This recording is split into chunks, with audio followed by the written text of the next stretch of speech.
Hey there, you guys. So I want to talk about something that I don't always love to talk about. It always comes up kind of in conversation throughout like pretty much all of 2023, and that's Xbox. I don't really play Xbox. I haven't played Xbox since the Xbox 360, really. So I don't necessarily care about Xbox. But they do always seem to find their way in conversations that I'm really interested in. And the newest conversation regarding Xbox is whether or not Xbox is going third party. There was like an interview, an article that I released with someone from Xbox where they pretty much said how they're interested in getting Game Pass anywhere and everywhere with a screen, whether it be Nvidia Now, whether it be PC, etc., etc. Pretty much, if it has a screen, they want Game Pass on there. Um, yeah, Nintendo Switch has a screen. PlayStation 5 connects to screens and is capable of running Game Pass. So this led to the conversation of, is Xbox hinting at the idea that they no longer want to be in the first party like race, that they want to go completely third party. Um, and I just think it's an interesting conversation. I kind of have an interesting take on it, I think. So if you guys like this video, do me a favor and like this video. Please consider subscribing, as it does help us out tons. Anyways, let's get right into this conversation. Again, I don't know. I think it's funny and I think it's kind of interesting because honestly, I don't think Xbox is a first party developer anymore right now as it stands currently. Um, every Xbox game for the most part comes day and date to PC. So it's not like Xbox is the exclusive like piece of hardware that has um, a lot of these first party titles anymore.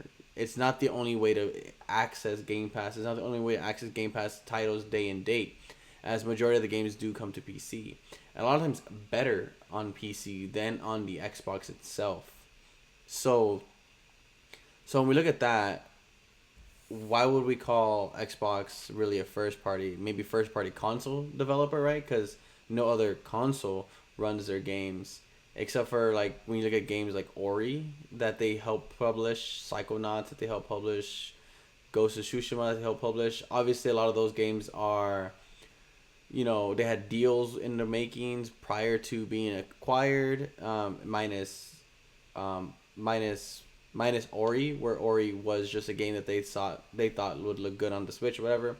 Um, I do think, however, that whenever the conversation of Xbox titles come up, people are always interested in getting those titles on other platforms. Sometimes I watch like Nintendo podcasts or like PlayStation podcasts. And Nintendo podcasts are always kind of mentioning how, like, when the Switch 2 comes out, should they put Game Pass on the Switch 2? Because Nintendo has a working relationship with Microsoft, and I think that's always an interesting conversation because you would never hear the reverse, right? You never hear like PlayStation getting games on Nintendo Switch or Nintendo getting games on Xbox. It's just not the way that we view PlayStation and how we view Nintendo. We understand if you want to play a Nintendo game, you get your whatever Nintendo hardware they have. Same thing with PlayStation versus Xbox. I think because we've seen so many other titles on other platforms, it just feels like it makes sense to play their games on pretty much anything you can. And if we're even to think a little bit outside the box, this new like the new Samsung TVs are, equipped with like a Game Pass app. You can play Game Pass without the console with just the TV now. So granted, your experience is gonna be iffy, but again, and when we're talking about hardware, Xbox's hardware is no longer the only place to play their newest and baddest games. And yeah, you can make the argument that PlayStation does eventually port their games over to PC. But if you want that experience day and date without any spoilers, or you want to be part of the conversation, if you want that game immediately, you have to get the PlayStation 5. You have to play it on PlayStation 5. Spider-Man 2 will eventually come to PC, but currently, right now, the only place to play that game is on PlayStation. And I think that goes a long way in making sure that PlayStation, the console, the PlayStation 5, is an important piece of PlayStation's, way of making money, way of getting people into the ecosystem, way of, the way we think about PlayStation versus Xbox, it's pretty easy, and I could see a lot of people who probably would play Xbox, not even owning the box, right? Like tons of PC players. I could be wrong about this. Don't quote me on this line, but I believe that most Game Pass memberships and players are on PC versus on the actual box. So again, why do we call Xbox first party? Is it just because we're so used to them being part of the big three? And yeah, they're definitely part of the big three. We're not gonna discredit that. But now that they have Activision, and now that they have put, um, Call of Duty on other platforms, pretty much on everywhere. Yeah, I don't think we can 100% call them a first party anymore. And I think a lot of Xbox fans are mad about that because they have some kind of pride towards their box, towards their green machine, etc.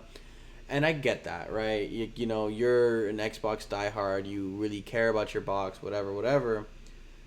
But let's be honest. Phil Spencer said it himself. They're not winning the race, and they refuse to go at war with PlayStation. They refuse to battle Nintendo on the console space. He said it multiple times throughout this whole like Game Pass initiative that his goal is to get Game Pass everywhere. His goal is to get pretty much anyone playing everything Xbox wherever they possibly can. And I don't see a world where he doesn't eventually get Game Pass onto Nintendo Switch. I think if PlayStation would allow him, he would have already had Game Pass on a PlayStation 5 already. Because they're not seeing their titles, their gaming, foothold as a first party developer anymore. I don't think so. I think they definitely see it as where can we make the most amount of money and how. Obviously, you need to get games exclusive to your Game Pass, right? Like games like Fable that are coming out of Valve, games like that I think people are interested in, and those are going to be exclusive to Game Pass. I just don't think it's going to be exclusive to the box, and it's not exclusive to the box. You can go pick up a PC, and I do think that they're looking at the future of gaming as gaming without the box. They're seeing it as gaming is going to be an application instead of a piece of hardware that you purchase at a store. Again, similar to like if you download a Netflix, if you download a Hulu, whatever, you don't really buy the, dish box anymore, or like Cox box or whatever your, cable provider was when we used to get those boxes. Nobody has those boxes anymore. People have like TVs that could stream. You get streaming sticks. You get like phones that can download these things, and that's the future that Phil Spencer sees. He doesn't see first party being attached to a box anymore. And I think that's the future that Xbox desperately wants, is to move away from the actual Xbox and their identity really just being Game Pass. And again, if you're like an Xbox diehard, you love your box, you've been living and breathing the green machine, I get why that bothers you. But understand that the Xbox you guys are in love with doesn't exist anymore, really. They don't care about their hardware sales. They care about selling their subscription services and selling their software. And that's the mentality of a third party versus a first party. Granted, Xbox is interesting where they will have games exclusive to Game Pass, but they won't have games exclusive to the box anymore, and they won't probably have that ever again. So why have the box? I think Xbox still makes the box to help transition their gamers, their people attached to their ecosystem, to help keep them, and then to help migrate them to just Game Pass versus actually saying, hey, you need to buy this box to get it. And I think, again, there's a lot of stubborn Xbox fans that refuse to believe that Xbox no longer is the same thing that we grew up playing. And I've come to grips with it, and I'm fine with that. I don't really care. Game Pass is an interesting idea to me. Right now, I have no inclination to pick up Game Pass. I will somewhere down the line pick up Game Pass, probably when Avowed drops, because that game does look really cool to me. But I'm questioning how I'm going to go about getting Game Pass, because I don't think I really want the box. I don't think I want to get Xbox like console. I think I'd much rather go the PC route. And I don't like really playing games on PC. But the way I see it is they have the better experience typically for a lot of these Xbox, quote unquote first party titles. Um, so whenever people start to wonder, debate, should I have to buy the box to get to Game Pass, or should I buy, Game Pass through another means? I think that is a conversation that can be had for Xbox that you can't have for Nintendo. You can't have that for PlayStation. If you want PlayStation's, first party games, Wolverine, Spider-Man 2, Ratchet and Clank, etc., you need to buy the PlayStation 5 in order to play those immediately. If you're okay with waiting for whenever it comes to PC, and you're okay with whatever state the game is in PC, because if you look at how PlayStation approaches PC and how Xbox approaches PC, Xbox is definitely more welcoming to PC, where PC definitely typically has the better performing version of that game than the actual Xbox console. Versus PlayStation 5, it's questionable sometimes, right? Like, I think Ratchet and Clank was a game that was able to work fine if you had the right settings and the right, CPUs and GPUs and all that stuff. But it took a lot of things to get that working the way that the game is intended to work. Same thing with Last of Us, where that game came out buggy as hell and that game was not functioning properly. Again, you see it definitely that PlayStation prioritizes their games on their hardware prior to really paying attention or considering how is it going to go to PC. And I feel like that's a conversation for later down the road. And there's still a lot of games that haven't been ported to PC that are still exclusive to PlayStation hardware. Games like Bloodborne, games like Gran Turismo 7, games like Spider-Man 2 that just released. So, yeah, there's experiences that can only be had on PlayStation consoles right now. And typically, those are the best ways to play it, not on PC. Again, maybe some PC guys will disagree with that, and that's fine. And that's okay for Xbox to really, I don't know, wave the white flag on the console wars. They definitely gave up a long time ago on that. And I think the only people still fighting that war for Xbox is the fan base. And I do think it is time to just give that up. I think it is time to let Xbox be what they want to be, which is a third-party developer.